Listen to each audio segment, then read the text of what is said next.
Adolf Eichmann, the architect of Nazi deportation and death camps. Great villains in history. Adolf Eichmann was a mid-level Nazi bureaucrat who became one of the primary organizers of the Holocaust. Born in Germany in 1906 and raised in Austria, Eichmann found his place in Hitler's SS through bureaucratic precision and unwavering loyalty.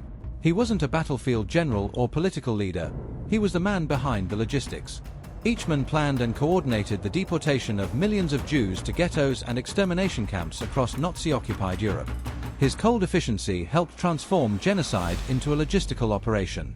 Captured in Argentina by Israeli agents in 1960, his trial exposed the terrifying power of bureaucracy when combined with ideology. But was he just following orders, or something more?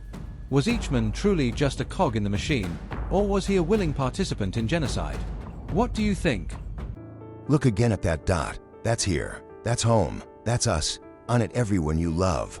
Everyone you know. Everyone you ever heard of. Every human being who ever was. Lived out their lives. The aggregate of our joy and suffering. Thousands of confident. Religions, ideologies, and economic doctrines. Every hunter and forager. Every hero and coward. Every creator and destroyer of civilization. Every king and peasant. Every young couple in love. Every mother and father. Hopeful child, inventor and explorer, every teacher of morals, every corrupt politician, every superstar, every supreme leader, every saint and sinner in the history of our species lived there, on a mote of dust suspended in a sunbeam. Carl Sagan, pale blue dot, a vision of the human future in space. You're watching BioExplainer, where you'll find the untold biographies of history's most impactful figures. Subscribe to the channel and help us reach our goal of 1,000 subscribers. All research references are in the video description. Narrated by Alessio. 1. Birth and family origins, 1906, Solingen, German Empire. Adolf Eichmann was born on March 19, 1906, in Solingen, a city in the Rhine province of the German Empire, known at the time for its blade manufacturing and strong industrial economy. Solingen, situated in the western part of Germany, was part of the Kingdom of Prussia and a region steeped in conservative Protestant values. His family background was neither impoverished nor aristocratic. The Eichmanns were part of the German Protestant middle class, a social group that held a strong belief in discipline, order, and loyalty to authority. His father, Adolf Karl Eichmann, was a hard-working businessman. Initially employed in a series of local business ventures, he later accepted a position with an oil company, which became a significant turning point in the family's mobility and status. Adolf Karl adhered to traditional values and expected obedience and propriety from his children. The family identified as devout Lutherans, and religious practice was a regular part of household life. Adolf Karl's career move to the oil industry would eventually take the family far from their original home in the Rhineland, profoundly influencing Adolf Jr.'s development. Maria Eichmann, Adolf's mother, played a central role in the early years of his life, providing stability and emotional support. She passed away in 1916, when Adolf was 10 years old, an event that disrupted his sense of security. Her death left a notable void in the Eichmann household. The loss occurred during a time of great upheaval in Europe, as World War I raged across the continent. The death of his mother coincided with broader social dislocation caused by the war, and for a young boy, this combination of personal and national crisis marked the end of any remaining innocence. In 1914, 2 years before Maria's death, Adolf Karl relocated the family to Linz, Austria-Hungary, due to his new position as an executive in the Austrian subsidiary of the oil company. Linz, located on the banks of the Danube River, was a provincial city but culturally vibrant and politically complex. It was in Linz that young Eichmann would come of age, within the twilight of the Austro-Hungarian Empire and the embers of the First World War. The city had a unique place in German-speaking Central Europe, balancing German nationalism with a multi-ethnic population. It was also a city where tensions between different ethnic, religious, and social groups simmered beneath the surface. This move exposed Eichmann to a new social and political environment where German nationalism was more ideologically intense. Linz was home to a vocal and increasingly radical German nationalist movement, which was reacting to both the decline of the Austro-Hungarian monarchy and the consequences of war. As the empire collapsed and Austria transitioned into a republic, Linz became a site of political experimentation and agitation. In this city, the ideas that would later animate Eichmann's adult life, hierarchy, obedience, nationalism, and racial purity, began to enter his orbit even before he became fully conscious of their impact. Notably, another youth who lived in Linz during this time, a few years older than Eichmann, was Adolf Hitler. Although they never crossed paths, the ideological climate that shaped Hitler's adolescence also influenced Eichmann. Linz's volatile mix of post-war grievances, national identity crises, and anti-Semitic undercurrents would leave an indelible mark on many young German-speaking boys raised in its streets and schools. Eichmann, like others of his generation, was impressionable and keen to belong to something greater than himself in a world that seemed fragmented and directionless after the devastation of war.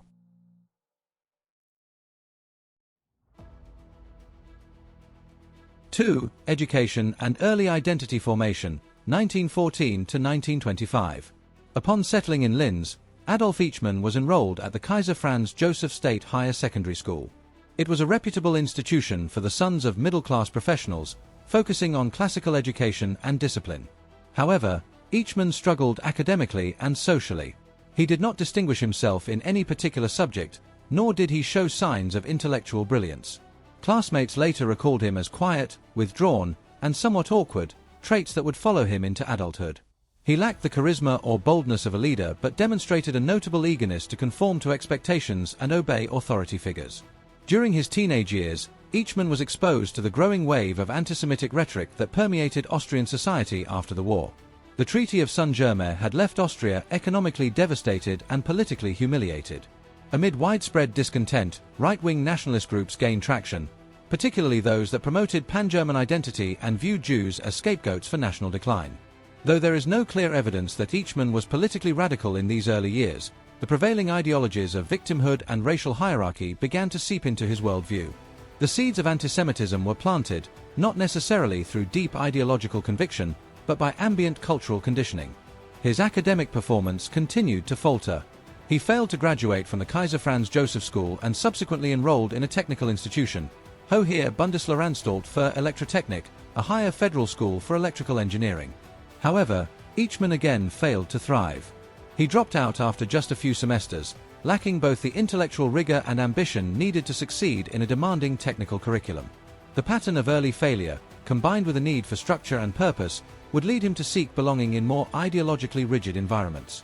It was also during this period that Eichmann was introduced to paramilitary youth organizations, which were gaining popularity among disaffected German-speaking adolescents. He became familiar with the Wandervogel movement, a youth group that promoted outdoor activities, German folk traditions, and a romanticized view of the German past. Though initially apolitical, many Wandervogel groups began to embrace nationalist and anti-modern themes. This provided Eichmann with a sense of camaraderie and cultural identity that he had failed to find in school. Additionally, he became involved with the Deutsch-Österreichische Frontkampfverband, German-Austrian Front Fighters League, a right-wing veterans association that extended its membership to young men who supported nationalist causes. Although not a veteran himself, Eichmann's participation marked a clear shift toward structured political activity. These experiences reinforced his tendency to seek direction from authoritarian figures and to align with ideologies that offered clear binaries of order versus chaos and friend versus enemy. By the early 1920s, Eichmann had developed a personal identity defined not by intellectual curiosity or moral inquiry, but by conformity, obedience, and the desire to belong. His failures in school had closed off academic and professional opportunities. He was not a man of ideas but a man seeking a role, one where instructions were clear, the chain of command was unambiguous, and his sense of personal worth could be defined by his efficiency and loyalty. The cultural and political environment of Austria during this volatile period offered precisely that kind of outlet. It would not be long before Eichmann found the framework he had been searching for in the ideology of National Socialism.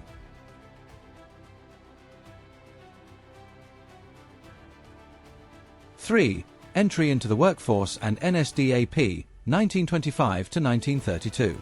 Following his withdrawal from formal education, Adolf Eichmann sought employment that would allow him to support himself and begin shaping his adult identity. In 1925, he secured a position with the Austrian branch of the Vacuum Oil Company, a subsidiary of the American corporation Standard Oil. The job placed him in contact with international business practices and required him to travel throughout Austria and parts of Europe. It was a relatively stable and respectable position for a young man without academic credentials, and it offered a structured environment that suited his personality. Eichmann worked primarily as a sales technician and fuel representative, roles that demanded methodical record-keeping and an understanding of logistics, skills he would later apply in very different circumstances. While his work at Vacuum Oil provided a steady income, it did not fulfill Eichmann's deeper need for ideological direction and social belonging. In the cultural climate of post-war Central Europe, many young men like him were drawn to movements that offered certainty, nationalism, and a sense of mission. During this time, he joined the Wandervogel youth organization in a more formal capacity. Although its origins were in romantic nationalism and cultural revival, by the late 1920s many branches of the movement had begun to sympathize with fascist and anti-Semitic ideologies. Eichmann's participation in these groups reflected his growing ideological orientation toward the radical right.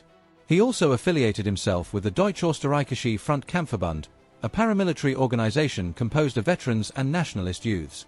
This group championed a vision of Austria as a Germanic nation unjustly severed from the German Reich by the Allied powers after World War I. Its rhetoric echoed the themes of betrayal, victimization, and racial purity that were foundational to National Socialism. Although Eichmann never fought in a war himself, his involvement with these groups placed him within the orbit of Austria's increasingly radical political culture. In April 1932, Eichmann formally joined the Austrian branch of the National Socialist German Workers' Party, NSDAP, which had been gaining traction among disillusioned Austrians.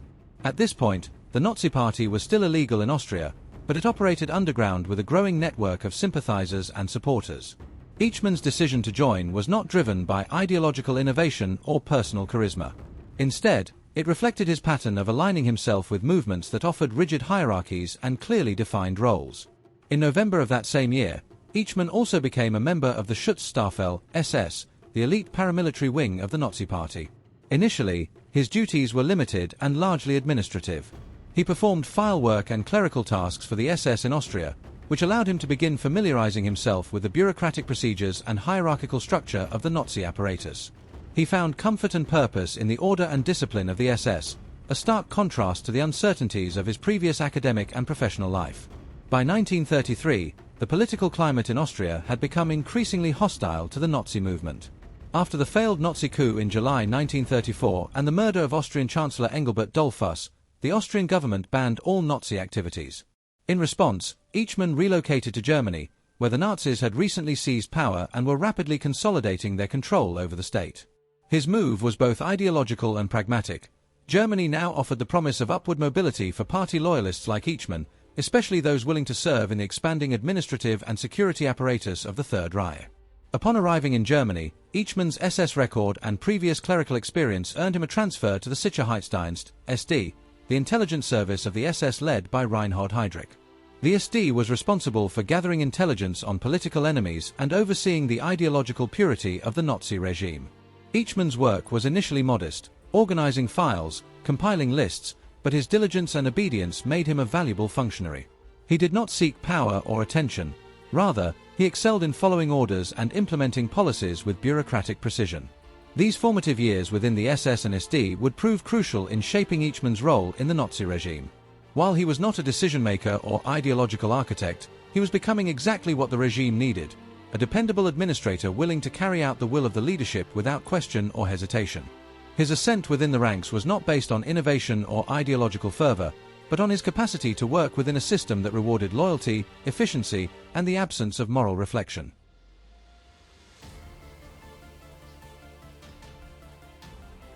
'4. Rise within the SS and the Jewish Department, 1934 to 1938. By the mid-1930s, Adolf Eichmann had firmly embedded himself within the structure of the Nazi security apparatus. His transition from a minor SS file clerk to a central figure in Jewish affairs within the Sicherheitsdienst, SD, marked a pivotal shift in his career. This transformation was facilitated by his superiors, particularly Reinhard Heydrich, one of the most powerful and ideologically driven leaders in the Nazi hierarchy. Heydrich recognized Eichmann's reliability and capacity for methodical execution, qualities that made him an ideal candidate for the kind of administrative work that would become the backbone of Nazi racial policy. In 1935, Eichmann was assigned to Referat 2112, the Jewish department of the SD. At the time, the Nazi regime was intensifying its efforts to isolate and expel Jews from German society. The Nuremberg laws, passed that same year, stripped German Jews of citizenship and forbade intermarriage between Jews and non-Jews. These legal measures created an administrative framework that required vast bureaucratic coordination, something Eichmann was uniquely suited for. His task was not yet one of extermination but of expulsion and forced emigration. The guiding objective was to make life for Jews in Germany so difficult that they would leave voluntarily, albeit under state pressure and with the loss of rights and property. Eichmann applied himself to this mission with technical focus rather than ideological zeal. Lacking formal training in Jewish history or culture, he nonetheless immersed himself in literature and documents about Jewish life, both out of obligation and professional necessity.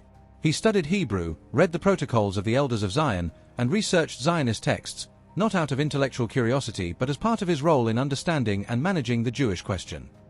His approach was bureaucratic rather than philosophical. He learned what he needed to administer the policies assigned to him. In 1937, Eichmann traveled to British Mandatory Palestine under a false identity, posing as a journalist. The trip was organized to investigate the possibility of large-scale Jewish emigration from Europe to the Middle East. Although the British authorities refused to allow him to disembark beyond Haifa, the trip further entrenched his role as a specialist in Jewish affairs within the SS. Upon his return, he compiled reports on the viability of forced Jewish resettlement outside Europe, examining territories like Madagascar and later the Soviet Union as potential destinations. Following the Anschluss in March 1938, when Nazi Germany annexed Austria, Eichmann was sent to Vienna to oversee the newly created Central Office for Jewish Emigration. This position dramatically increased his authority. For the first time, he operated not as a subordinate in an office, but as the chief architect of a large-scale operation. The Vienna model became infamous for its brutal efficiency. Eichmann established a single agency that processed emigration papers, extracted property under duress, and coordinated with foreign consulates. In practice, this meant extorting Jews of their assets in exchange for the right to leave the country. Hundreds of thousands of Austrian Jews passed through Eichmann's system, often paying exorbitant bribes or surrendering their homes and businesses in the process. This centralized model of forced emigration quickly became the standard across Nazi-controlled territories. Eichmann's Vienna office was replicated in Prague and later Berlin. Though emigration remained the public policy, by 1938 it had already taken on the coercive and predatory characteristics that would later define the final solution. Eichmann was praised within the SS for his administrative rigor and creative problem-solving. He had no official authority to craft ideological doctrine, but he implemented policy with a zeal for structure and results. To his superiors, he was invaluable, not because of any intellectual brilliance, but because of his ability to make the machinery of persecution operate smoothly. In his Vienna years, Eichmann's rise reflected the broader trajectory of the Nazi regime, a transition from marginal politics to state power and from discrimination to systematic social engineering. His operations foreshadowed the logistics of mass deportation and extermination that would come later. In his eyes, he was solving a problem, one defined by others, executed through paperwork, timetables, and quotas. The human cost of these actions did not figure into his calculations. Eichmann had discovered his niche, the bureaucrat of racial policy, the middleman between ideology and action, whose role was to translate doctrine into logistics.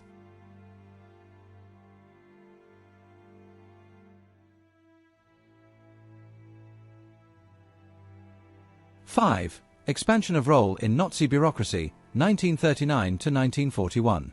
With the outbreak of World War II in September 1939, the Nazi regime shifted from persecuting Jews within Germany and annexed territories to managing the so-called Jewish question across a rapidly expanding empire. The invasion of Poland marked a turning point, not just in geopolitical terms but in how Nazi racial policy would evolve from forced emigration to population displacement, ghettoization, and ultimately mass murder. For Adolf Eichmann, this meant an escalation of responsibility and influence.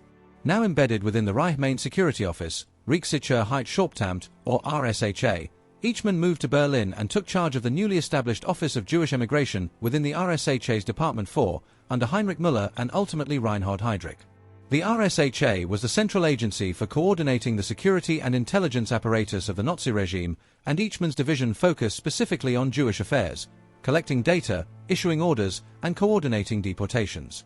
Although he was still formally subordinate to higher-ranking officers, Eichmann had now become the operational head of Jewish policy implementation across Nazi-controlled Europe. One of his first major responsibilities was to replicate and expand the model he had tested in Vienna. He helped establish similar offices in Prague and later in Berlin, where Jewish communities were subjected to systematic dispossession and coerced emigration. In practice, the policy was deeply exploitative.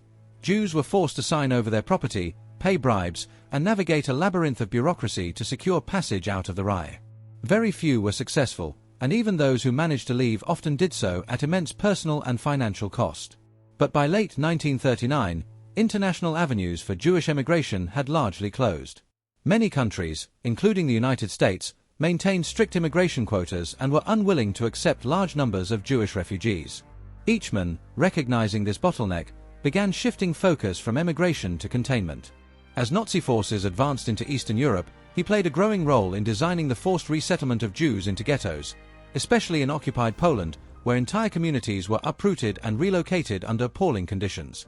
Eichmann coordinated closely with local German administrators, military officers, and railway officials to carry out these population transfers. The logistical demands were immense. Thousands of people had to be moved by rail, their possessions inventoried or seized, and their former homes reassigned to ethnic Germans or Nazi functionaries. Eichmann thrived in this role, not because he devised the policies, but because he could execute them with ruthless efficiency. He saw himself as a facilitator of strategy, not its author, a distinction he would later use to deflect responsibility. During this period, he also began exploring more radical options. He participated in internal discussions about the so-called Madagascar Plan, a proposed mass deportation of European Jews to the French colony off the coast of Africa. Although logistically implausible and ultimately abandoned, the plan demonstrated how the Nazi regime, and Eichmann in particular, had moved from tolerating Jewish presence in Europe to seeking its total removal. The idea was not just to expel Jews but to isolate and eliminate them from the European social fabric. To implement these visions, Eichmann further developed his network of regional coordinators and collaborators. His office compiled lists of Jews in various territories, established quotas for deportation, and managed the schedules for trains that transported victims to ghettos or temporary holding facilities. In every instance, the language was clinical, statistics, rail timetables, allocation of train cars, but the result was human catastrophe. People were crammed into sealed wagons, transported across hostile terrain, and dumped into overcrowded ghettos without food, medicine, or adequate shelter. By 1941, Eichmann's function had evolved into that of the regime's chief logistics officer for Jewish deportation. He was not involved in frontline violence or concentration camp management at this stage, but his role was indispensable. He created the infrastructure, both bureaucratic and logistical, that enabled others to carry out atrocities. His office became the central node in a vast web of collaborators, from SS field units and local police to foreign governments and rail companies. This period cemented Eichmann's status within the Nazi hierarchy, not because of charisma or strategic brilliance, but because of his bureaucratic mastery. He could turn ideological goals into concrete action. For a regime obsessed with order, statistics, and control, Eichmann was the ideal functionary. He did not question objectives, he implemented them. He did not deliberate over morality, he calculated efficiency. As the Nazi regime prepared to move from displacement to extermination, Eichmann stood ready, not as a leader, but as the man who could make the trains run on time.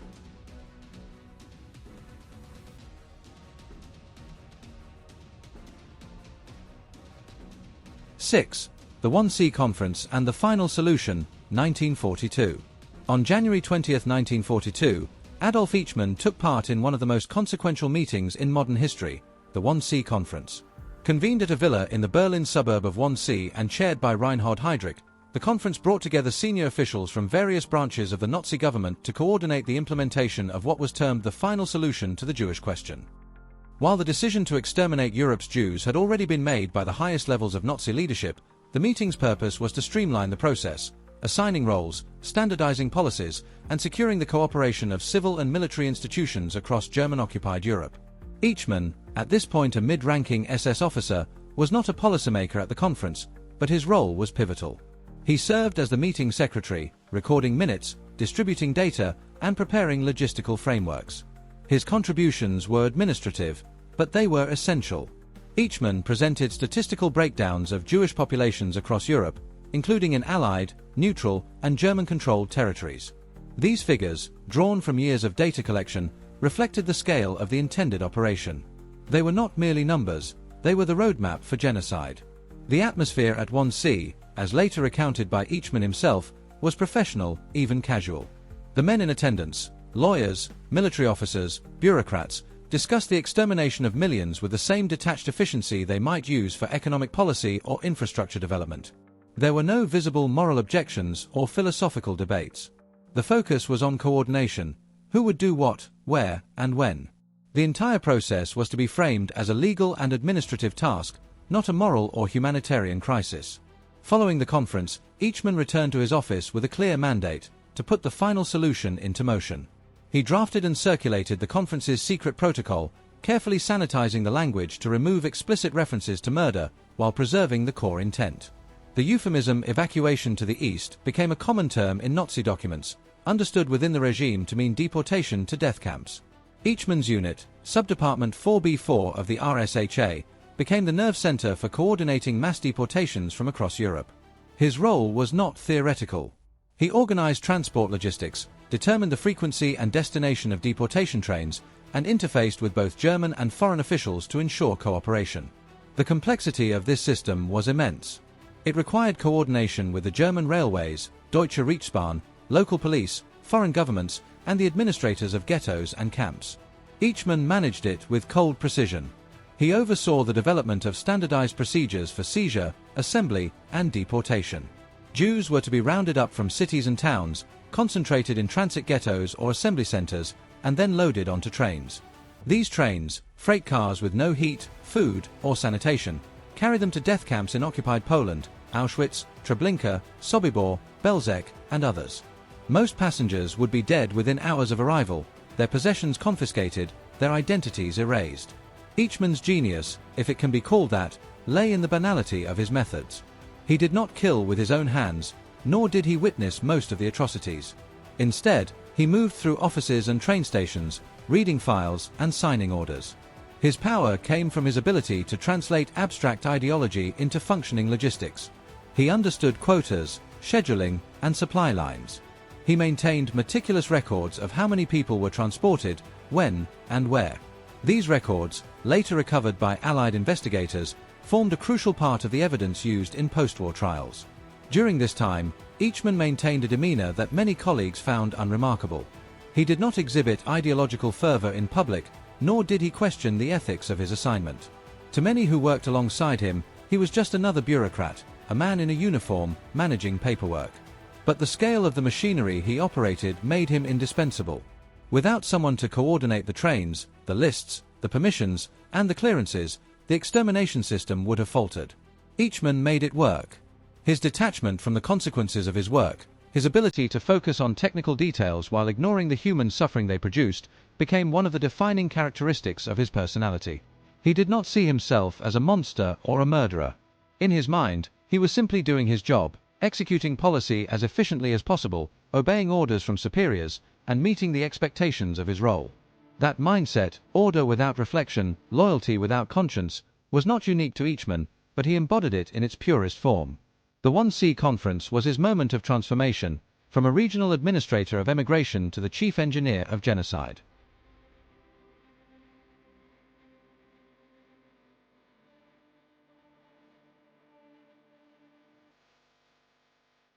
'7. Deportations and Mass Murder Operations, 1942 to 1944. Following the 1C conference, Adolf Eichmann's role expanded rapidly. He became the central coordinator of Jewish deportations from nearly every country under Nazi influence. His operations extended westward into France, the Netherlands, and Belgium, southward into Greece, and eastward into Slovakia and Hungary. His task was singular in purpose and staggering in scale, to ensure that millions of Jews were systematically transported from ghettos, transit centers, and occupied cities to extermination camps across Eastern Europe. In each case, he adapted his methods to local conditions, negotiating with collaborationist governments, organizing transportation schedules, and overseeing the paperwork that turned genocide into a streamlined bureaucratic function. From his office in Berlin, Eichmann managed a tightly controlled network of officials, subordinates, and logistical partners. He worked in close contact with the Deutsche Reichsbahn, the German National Railway, to develop and maintain an intricate system of deportation trains.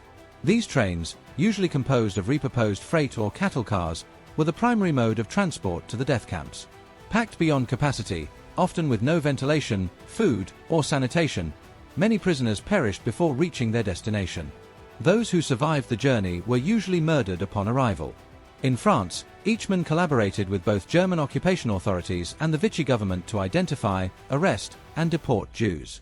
Beginning in 1942, mass roundups began in Paris and other French cities. French police, acting under German directives, arrested tens of thousands of Jews, foreign-born and French citizens alike. These detainees were sent to the Drancy transit camp near Paris, then placed on trains to Auschwitz. Eichmann's department issued the instructions, approved the lists, and monitored the flow of deportees. Despite internal objections from some French officials, the machinery of deportation operated with increasing efficiency under his coordination. In the Netherlands, similar operations took place. Dutch Jews were confined in camps like Westerbork and Vught before being transported east. Local officials and police cooperated, and Eichmann's subordinates oversaw the scheduling and execution of transports. The Dutch railway system was placed in the service of the SS, and Eichmann ensured that quotas were met with mechanical precision. In Slovakia and Greece, Eichmann sent representatives to supervise deportations directly.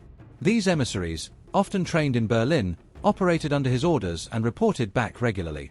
In Slovakia, cooperation between the German SS and the fascist Slovak government allowed for swift deportation of most of the country's Jewish population.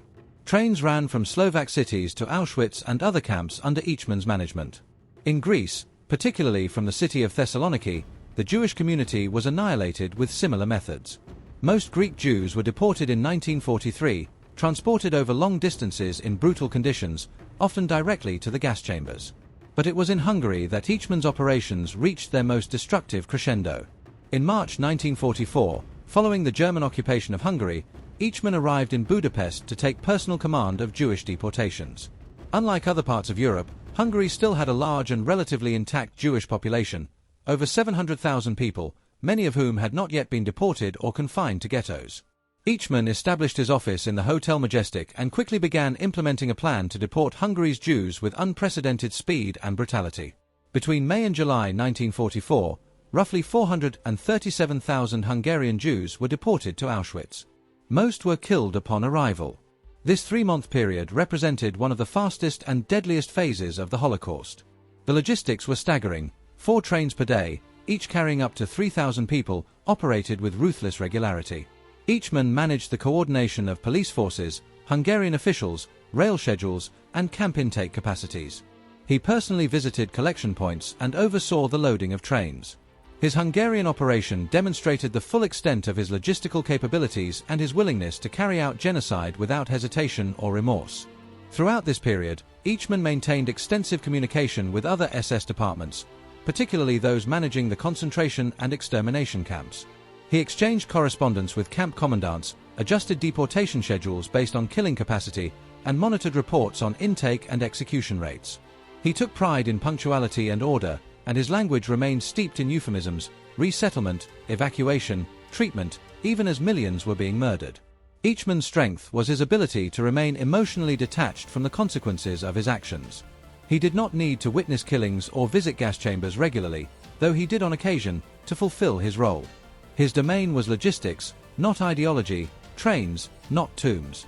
This detachment allowed him to present himself, even years later, as merely a bureaucrat following orders.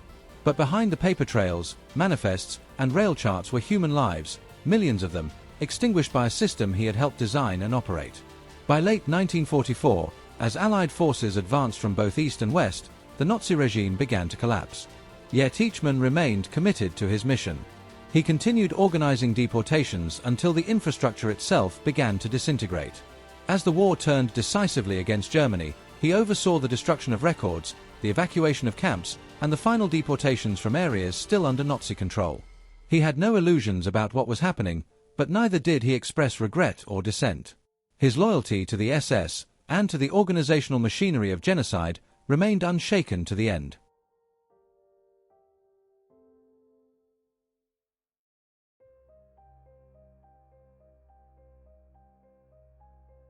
'8. Retreat, Disguise, and Escape, 1944 to 1945. As the tide of war turned decisively against Nazi Germany in late 1944 and early 1945, the infrastructure that had supported the systematic annihilation of Europe's Jews began to collapse. Soviet troops were advancing from the east, and the Allies were pushing into Germany from the west. The regime's grip over its vast empire weakened by the week, and SS officials across occupied Europe began to destroy evidence of their crimes. For Adolf Eichmann, who had by then coordinated the deportation and murder of millions, the imperative shifted from implementation to evasion. In the final months of the war, Eichmann worked feverishly to erase the bureaucratic footprint of his operations. Orders were issued to burn documents, dismantle records, and shut down offices connected to Jewish deportation. Trains to extermination camps ceased as transportation lines were cut and fuel supplies dwindled. Himmler, sensing the inevitability of defeat, began exploring negotiations with the Western Allies, even going so far as to halt some of the killings. Eichmann, however, resisted these efforts. He viewed any cessation of deportations as a betrayal of Nazi ideals. In Hungary, he continued to push for further actions against the remaining Jewish population, despite opposition from within the Hungarian government and the changing war dynamics. By the spring of 1945, Germany was in ruins. The Nazi chain of command was disintegrating, Berlin was under siege, and Hitler's inner circle was in chaos. Eichmann, aware of the fate awaiting high-ranking SS officers, began preparations to vanish. He adopted a false identity, using forged documents under the name Otto Henninger, and discarded his SS uniform. In the final days of the Reich, he moved through southern Germany, blending in with the waves of Wehrmacht deserters, displaced persons, and refugees who filled the roads and trains of the collapsing nation. Captured by American forces in 1945, Eichmann was held in an internment camp for former SS members and Nazi officials. The Allies had established hundreds of such camps to detain and screen individuals connected to the regime. Eichmann, using his false identity and careful behavior, managed to avoid detection. He did not reveal his past, nor did the Americans recognize his significance. His name had not yet gained the notoriety it would later achieve. He was processed as a low-level member of a disbanded unit and eventually managed to escape custody in 1946. His escape marked the beginning of a calculated and determined effort to disappear from public view. Eichmann entered a clandestine network of former Nazis and sympathizers who helped facilitate the flight of SS personnel from Europe.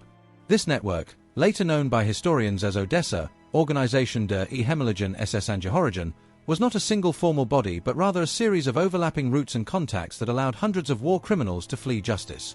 Eichmann benefited from the assistance of Catholic clergy in southern Germany and Austria, who often provided false identity papers and shelter to fugitives. Living under assumed names, Eichmann moved through rural Austria and Germany, staying in monasteries, farms, and safe houses. He took on menial labor jobs to sustain himself and avoided major cities, where Allied forces and denazification committees were active. Throughout this period, he maintained contact with a small circle of trusted former colleagues, some of whom were already making their way to South America. For nearly 5 years, Eichmann lived in the shadows, never staying in one place for long, constantly wary of exposure. His ability to vanish was aided by the post-war chaos that engulfed Europe. Millions of people were displaced, governments were rebuilding, and Allied attention was focused on major war crimes trials like Nuremberg, which targeted the highest-ranking surviving Nazi officials.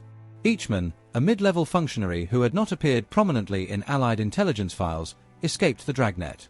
The full extent of his crimes was not yet widely understood, and his name, though known within the SS, was not at the forefront of international efforts to prosecute Nazi perpetrators. Still, he understood that time was not on his side. As the world slowly began to piece together the machinery of the Holocaust, Eichmann sought a more permanent refuge, somewhere beyond the reach of European justice. In 1950, with the help of sympathizers in Italy, he made his way to Genoa, where he obtained a Red Cross travel document under the name Riccardo Clement. The paperwork, facilitated by a network that included both former Nazis and unwitting aid workers, allowed him to board a ship bound for South America. In June of that year, Adolf Eichmann left Europe behind, slipping into exile in Argentina and beginning a new chapter of concealment, one that would last a decade.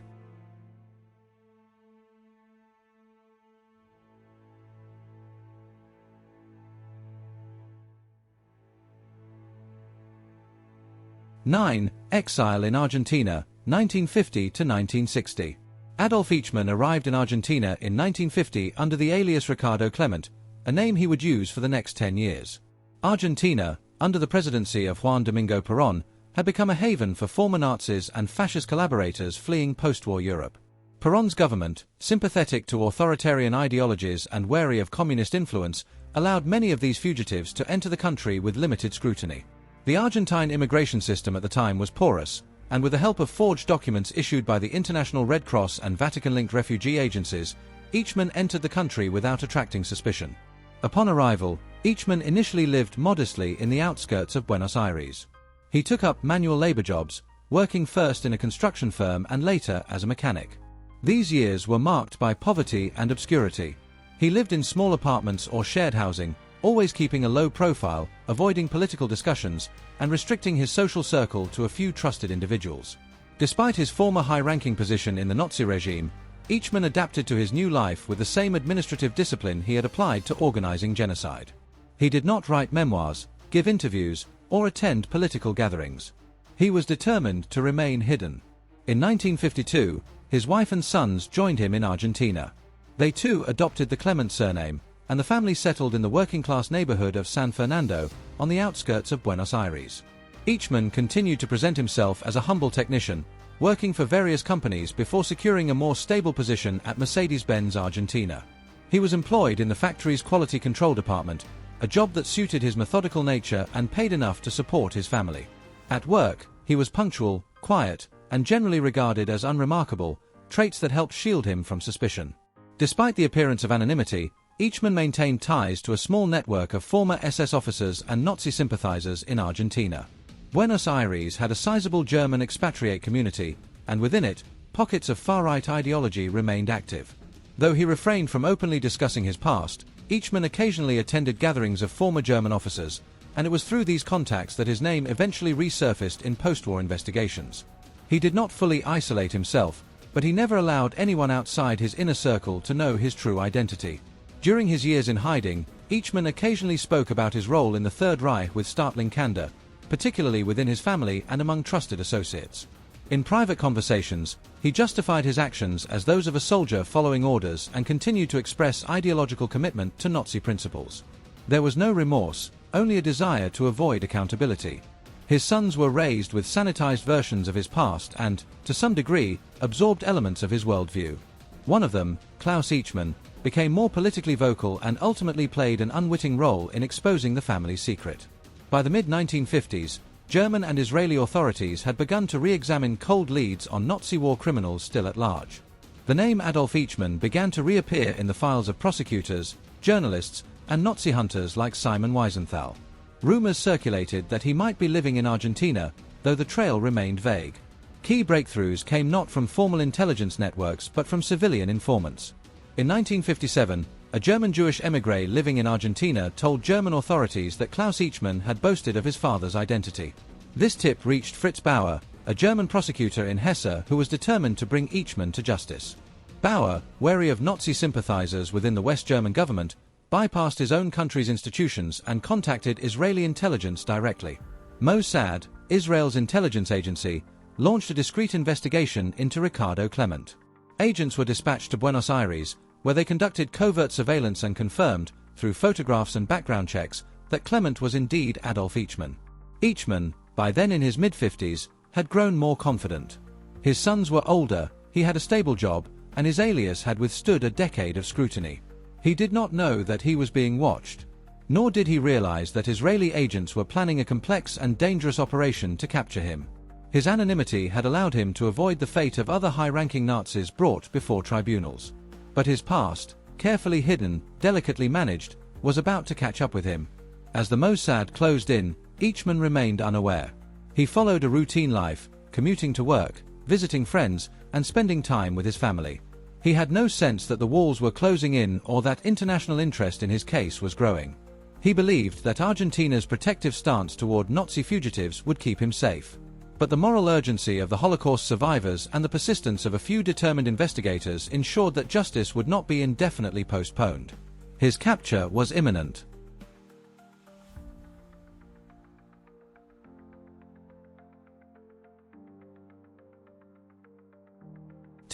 Surveillance and capture by Mossad, 1957 to 1960. By 1957, Adolf Eichmann's name had resurfaced on the international radar. His crimes, long obscured by layers of bureaucracy and false identities, were being rediscovered by those committed to justice. Among the most pivotal figures in the effort to bring Eichmann to account was Fritz Bauer, the Attorney General of the state of Hesse in West Germany. Bauer, a German Jew who had survived the Nazi era in exile, received intelligence from a former concentration camp prisoner living in Argentina that Eichmann was residing in the country under an assumed name. The lead was unconfirmed, but Bauer believed it credible. Suspicious that elements within the West German government might sabotage the pursuit, many former Nazis still held influential positions. Bauer decided to bypass official channels. In a move that would later be regarded as both courageous and controversial, he contacted Israeli intelligence directly. The Mossad, under the leadership of Issa Horel, was tasked with investigating the lead. For the Israeli government, still less than a decade old, the opportunity to bring a key architect of the Holocaust to justice carried not only legal importance but also symbolic power. The Jewish people had been dispersed, stateless, and hunted during the Nazi years. Now, with the founding of the State of Israel, they had the means to pursue justice on their own terms. In early 1960, after months of background work, Mossad agents were dispatched to Buenos Aires. Their surveillance operation was meticulous and secretive.